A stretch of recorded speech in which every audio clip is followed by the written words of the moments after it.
Hello everyone, welcome to this video. So this is going to be a sit-down video, and I don't usually do sit-down videos just because I like to move around a lot with my camera and more show you guys like the day in my life, so like the work week videos. But this video is going to be about my experience applying to medical school and my internship and living in a rural area and everything that comes with that. So I did the best that I could to kind of remember everything from the past 2 years because my internship was 2 years, and so I took notes on my computer, tried to recap everything that I could. But before beginning this video, I just want to say I went into the process of applying to medical school thinking there was a 1, 2, 3 step plan of how to get into medical school, and having that mentality kind of set me up to fail, because I was thinking if I didn't do this right, then I would never get in, or that I am not good enough to get in, or not worthy enough to get in. All the undergrad, I towards the end mostly was having a lot of panic attacks and anxiety and just not feeling smart or good enough or whatever the case may be. So just that's one thing that I learned about this process, is that it looks different for everybody. One thing, and it's also just me, a personal thing, is I just set goals for myself, and once I don't achieve my goals, kind of start to spiral. And so I've learned throughout the years how to maintain that stress and how to deal with that stress and how to channel it and focus it in good ways and how to mitigate out of those situations. But yeah, it's not a straight and narrow path. Some paths are wide and winding, so yes, it's not gonna look the same for everybody, and that's why it's good to talk to a lot of people about it. But at the same time, when you're going through it, for me, I was I don't want to hear that. You applied 4 times. I'm that's crazy, and I still think that's crazy. It's not the funnest thing ever, to be honest. It's really not. It's challenging. It very much is a mental game, and if you're not careful, it might break you. And at certain points, I thought it did break me. So I really honestly don't know where to start. I try to make this in a chronological order. So back in July 2022, I started my internship, and my internship is focused on rural medicine. And I knew that applying, and but it very much was a cultural shock for me. I wasn't raised in a city, but I like a city lifestyle, and I'm used to convenience. And moving to a place where the locals think that it's normal to drive an hour for something is ridiculous. To drive an hour to go to the doctor, to drive an hour to go shopping, that's that's just a personal want for me. I enjoy shopping or doing fun things on the weekend, and having to drive an hour for certain things was really hard for me. And so and I know that's a very small thing, but that's one of the things that I'm really excited to leave. And I won't say really excited, there's aspects that I'm going to miss, but I am definitely looking forward to the next step. Another thing that I struggled with is not having a lot of friends, or if I made friends, they're not really close to me, or just having friends who are further far away, and just not having a lot of people that were my age or that I could relate to. Yeah, making friends as an adult is hard, because you go into a workspace and there's people of all ages, which I have the nurses at work, I'm friends with them. I enjoy spending time with them. I love working with them. But I feel those friendships don't really translate well outside of work. A lot of those people are in their 30s or older. They have kids of their own, they're married. Like, I just can't really like relate to them. So it was just very difficult, like not having friends. And that's saying something, because like I'm really used to being alone. Like, I'm okay with being alone, to an extent, obviously. Like, if I want to go do something, like I love going to the beach by myself, like having a solo beach day. I find that very relaxing. Or just if there's something that I want to do, like I'll just like go do it. Like if my friends are busy and I have no one else to go with me, like I'll just do it by myself. Like I don't mind doing things alone, but that's so much different from being alone all the time, and that became very difficult for me last year around, I want to say somewhere in between, like starting in the fall, like I don't really remember what month, but all the way into like the beginning of this year, like I was just like really struggling with that aspect as well. So yeah, just it was very much so like a culture shock coming here, like mentally, socially, like it was just all like a lot and different. Like I said, there's also aspects of it that I love, but just this internship was very difficult for me as far as like location. In regards to like the internship itself, initially when I was starting this internship, it gave me like so much hope, and like this is my first time like having clinical experience, which is really exciting, because that's very important no matter what profession you want to go to. Like kind of like dipping your toe in and testing it out, experience it a little bit so you can get like familiar with that career field and be sure that it's what you really want to do. And one thing about this internship is like my cohort, like my class starting this internship, it was 2022 to 2024, and I was just filled in a room with like-minded people all around the same age who all want to go to professional schools or be involved in healthcare in some sort.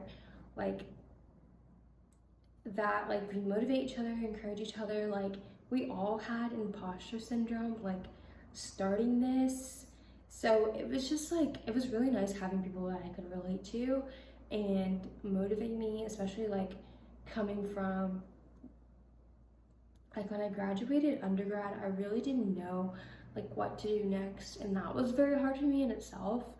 I thought about going like deeper and before, like talking about like everything that led up to me starting my internship, but then I felt like that was gonna be a really long, and I felt like that was gonna be a really long video, so I kind of started off here. But yeah, so it was just really nice starting the internship and like having, like, I was very hopeful, and then like it just kind of shifted once I like set into reality and kind of like got into the location. But so we're kind of like shifting the topic a little bit into applying to med school now, and I'm trying to like merge the two, but I think I'm gonna focus a lot on applying to med school, and then when I can like incorporate internship stuff, I will. But in November 2022 is when I started studying for the MCAT. So I had 9 months. Yes, I remember I have 9 months to study. Also, like throughout this process on TikTok and on my blog, I haven't posted on my blog in a very long time, but I do have one. I just kind of been dormant on that, a little MIA. But on TikTok and on my blog, I like, as I went through the process, like step by step, I kind of like, I gave a lot of tips, and I talked about like, okay, well, I'm like, these are my study tips, or this is what I'm doing. And like, so if you want like kind of like more in the moment things, I would go to those platforms, my TikTok and my blog, and I'll put them in this video and in the description and everything. So in the beginning, while I was studying, I didn't really have that much to do in my internship, so I had time to study. But as my internship kind of picked up, there was like less and less time to study, and it's very hard to study like after an 8-hour or 12-hour shift. Like, I just wanted to go home, like eat food, like shower, and just get in bed and not even like open a textbook. But I did use the Kaplan books, and that was the only thing that I purchased because I wanted to use as many free materials as I could.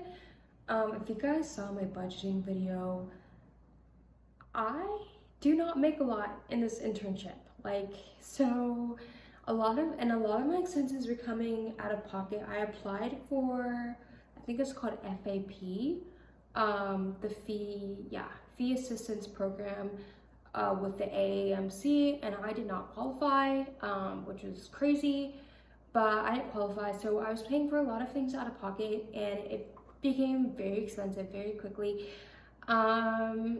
If I had to guess like a rough estimate, I spent around $2,000 applying to med school. So yeah, it was a lot. And so I used the Kaplan books, and like with Kaplan, there's like practice tests and quizzes. And then I used the Blueprint study guide. That's like completely free. You just go on, you set your test date, and it'll like give you like a calendar and tell you how many hours you need to study and what topics you should study, and you can like rearrange it as you see fit. You can add more hours, take away hours, like move the topics around. I found that very helpful, and there are a few practice tests on there as well.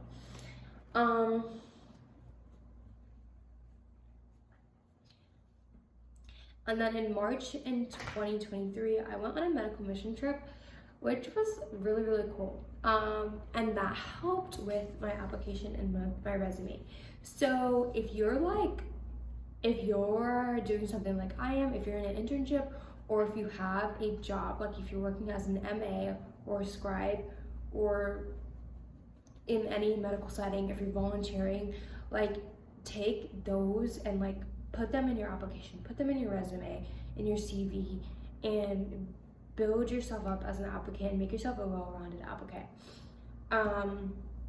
So yeah, I went on the medical mission trip, and actually really interesting how I even got on this trip. So the clinic that I work at has a rural family medicine residency, and so it was a part of their international rotation. I thought it was a great opportunity to practice medicine in a different country. We were in the Dominican Republic for 2 weeks, and there were 7 clinical days, and we saw over 800 patients within only 7 days. And it wasn't just me by myself, obviously. Like the residents were there, there was other nurses and clinical staff that were there, but it wasn't a large group of people. I want to say it was like 15 people at most, and there was only 2 nurses working at a time. Like it was me and somebody else.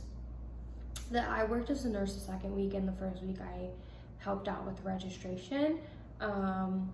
So yeah, but it was just like me and one other person, like taking vitals for about, oh my goodness, per day. It was a crazy number of people that we saw per day. I don't even know what the daily amount was, but like to put it in perspective, like one physician saw about 40 patients a day.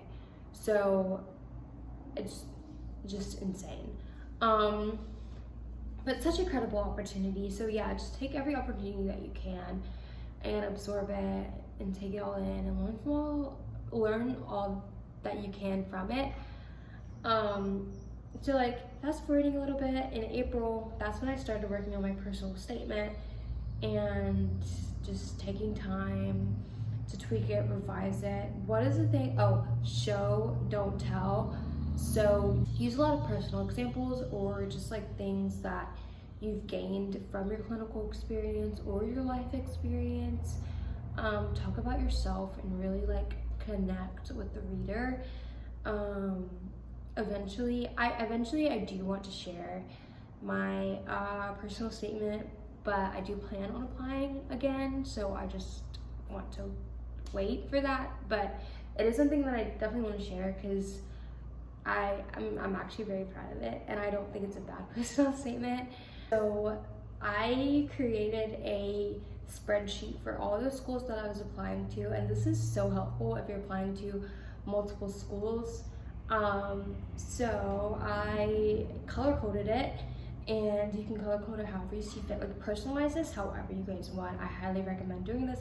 I got this idea from someone I saw on TikTok, and so in my farthest column, I ranked the schools on like which one I would like to get into the most, and like that's how I ranked them, like my top school, like one out of however many schools you're applying to, and then I had the name of the school, the location, whether I had to take cars is just another like test you have to take. It's like a personality assessment. It was kind of hard, not gonna lie. I mean, it wasn't like difficult, like it didn't require any like academic knowledge. It was just like, what would you do in this situation? Like if someone was stealing or whatever, like would you tell your boss or not? Like stuff like that. But the way they phrased the questions were kind of crazy. I felt like the practice test didn't prepare me for the real thing, because I was like, whoa, how do I answer this? Because it gives you like, I think 2 minutes to read the question, 1 minute to think about your answer, and then like another like minute or so to answer the question, something like that. It's really like on the spot thinking. And then the next column was like whether it was like an MD or DO school.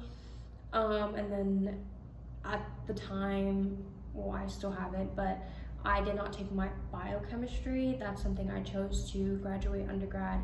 I chose to graduate undergrad without taking biochemistry. That was a personal choice. At the time, I was just very stressed out, and that was the only class like left that I had to take. And I already had all my like prerequisites to graduate, so I was like, I'm just gonna graduate, and I just can't be here anymore. Like I just need a mental break and like do whatever y'all need to do. That's just something I personally need to do for myself. So whether the school required biochemistry with or without the lab, etc., etc. What was the school's average MCAT score? That's something I wanted to think about while applying, while studying for the MCAT, and the average GPA of the school. I was applying with a lower GPA, so it was very important for me to think about. The application fee, yet again, another financial thing to consider. I did not consider, I mean, I considered it, but I was like, I'm going to apply anyways, because I never know unless I apply. And then for a lot of the schools that I applied to, I think all except for maybe 2 sent me a secondary anyways. Like they still sent secondaries regardless of whether they're going to consider you or not. So that was another thing. Like at first I was getting excited. Like I knew that it was like they're going to send me a secondary anyways, but it was just so exciting to get secondaries. But at the same time, like that's just another financial factor to think about. Like, okay, just because I'm getting the secondary, like do I really want to go to the school? Like sometimes I feel like you don't know until you apply. It's just like something that you just really have to think about and consider. And then the overall cost of the school, like cost per semester, that will be on the school's website. A lot of this information I found on the school's website.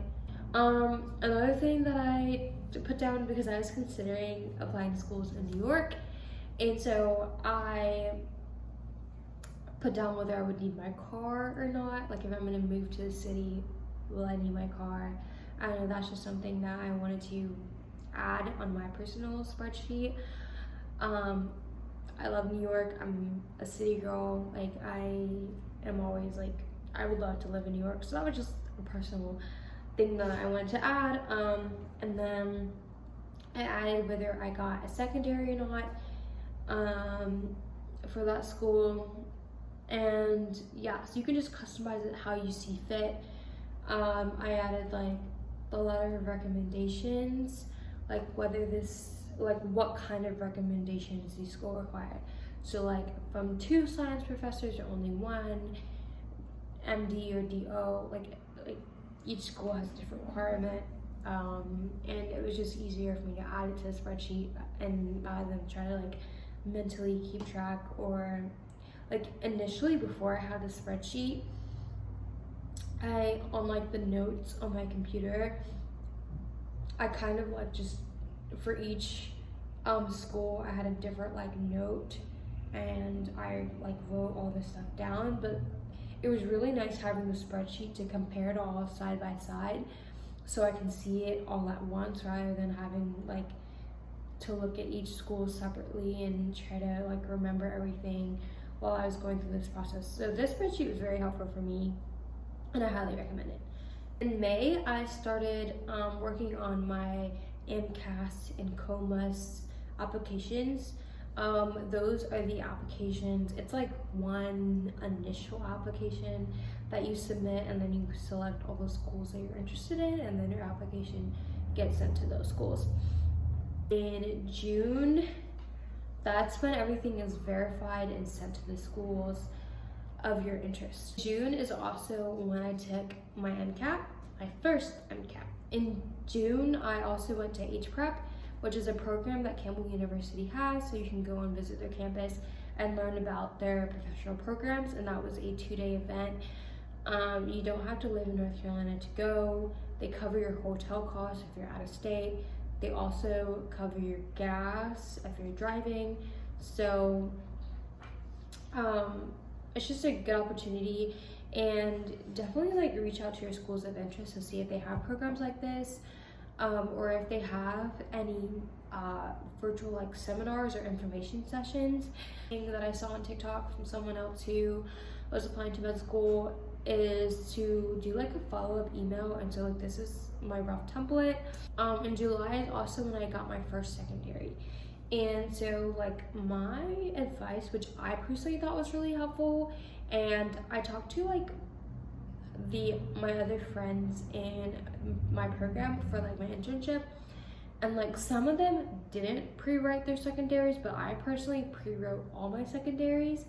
But some of the questions repeat, so I didn't have to like rewrite every question. Like once I pre-wrote like 1 or 2 secondary, like I had a lot of my answers for the others, and there was like very few questions that I had to like add on. A lot of the, like off the top of my head, a lot of schools are going to ask you a diversity question, so keep that in mind. A good way to answer that is if you have a connection to that, like whatever your culture is, that could be like race or religion, something to think about. Or if you have a disability, like how are you diverse? And I like just a way to think about that is not only like race, or you could talk about like your cultural experiences, like if you travel, or just how you're raised.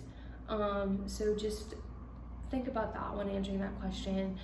I thought that was a really fun question to answer personally.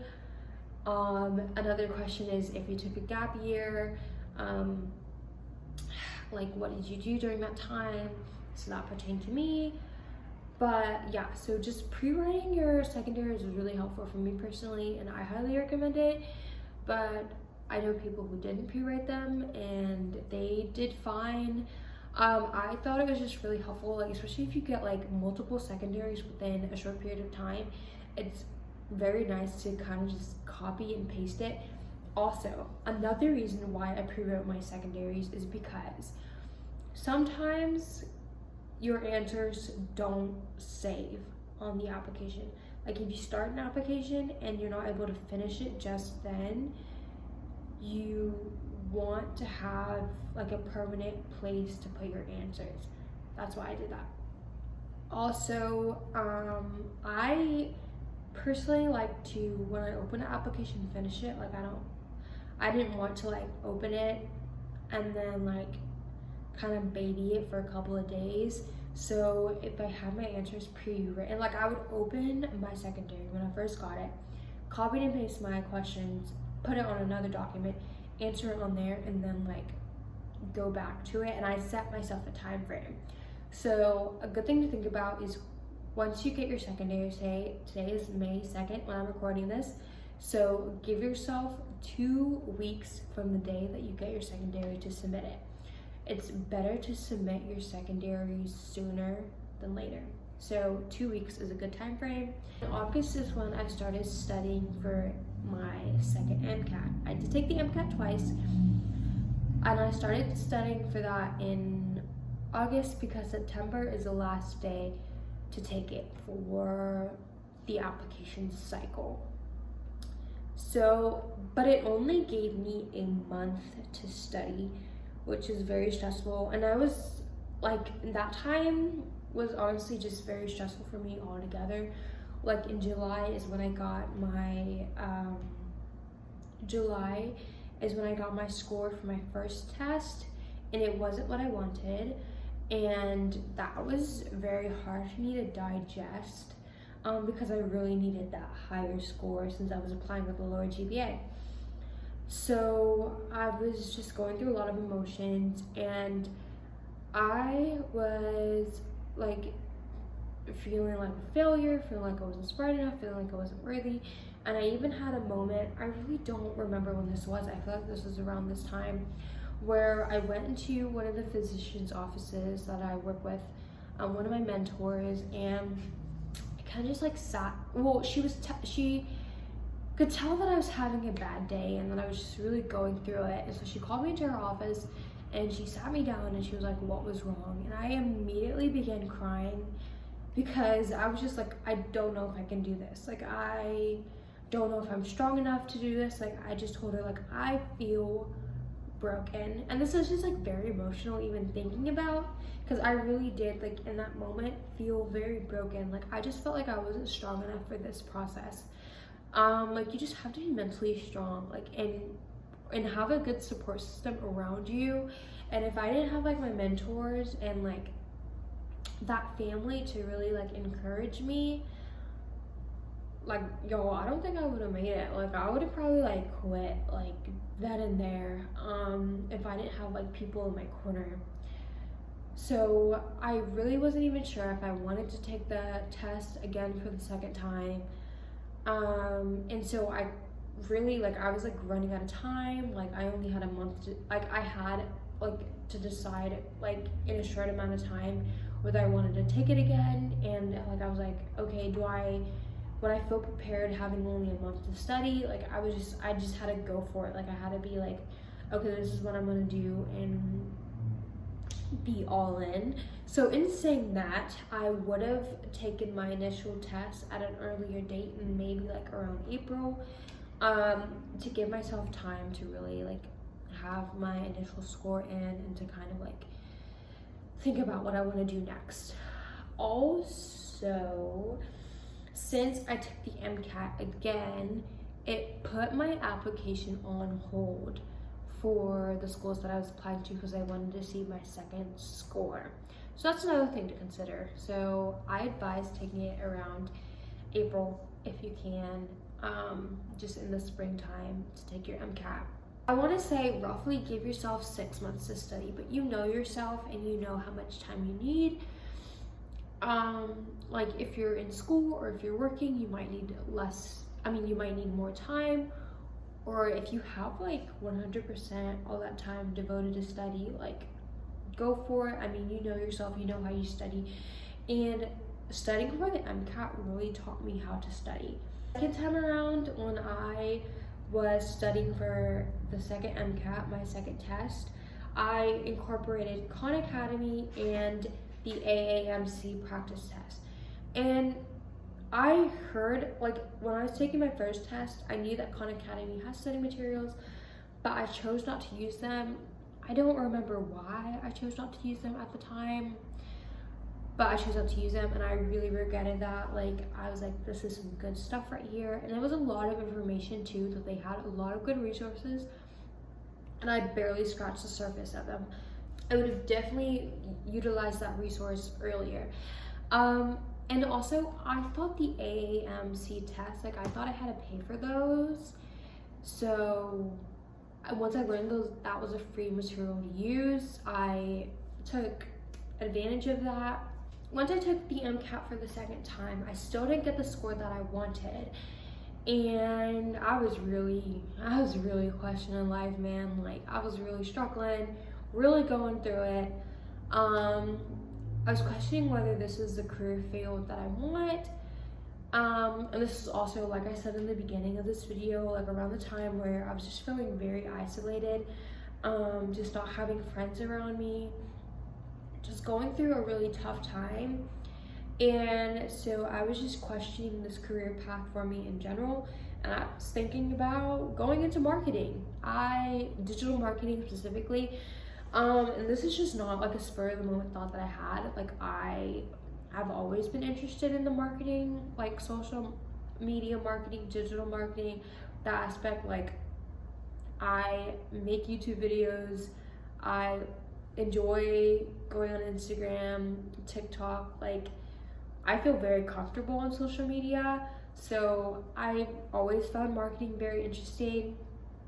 I don't know if you guys are familiar with Autumn Grubber on TikTok, and just like following her, she literally works for Grubhub's marketing team, and I thought that's just the most interesting thing ever. But I was also just a little bit unsure about marketing, just because like I don't have any experience in marketing. And so I was like, okay, like I'm interested in marketing, but like once I'm in it, will I even like it? Like, will this be something I really enjoy? Like, I have experience in the medical field. I am familiar with the medical field. I know I enjoy the medical field. Like, no one said that this career path is going to be easy. So I eventually chose not to go down the marketing route, just because there's just a lot of unknowns with that. And I am still here trying my best. So, spoiler alert, if you haven't guessed by now, I applied to about 15 schools. Well, I submitted my AAMC COMAS application to about 15 schools, and I completed secondaries for, I believe it was 13 schools, and I got denied from all of them. But saying that, I do not regret anything that I did, and I would definitely like the spreadsheet and like pre-writing my secondaries and all of these things that I did during my application cycle. I thought they were very useful for me. Just starting out applying, I wasn't the strongest applicant. Yeah, and saying that, like, even though I'm currently not going to medical school right now, I hope you found this video helpful and you can still use some of the tips that I gave.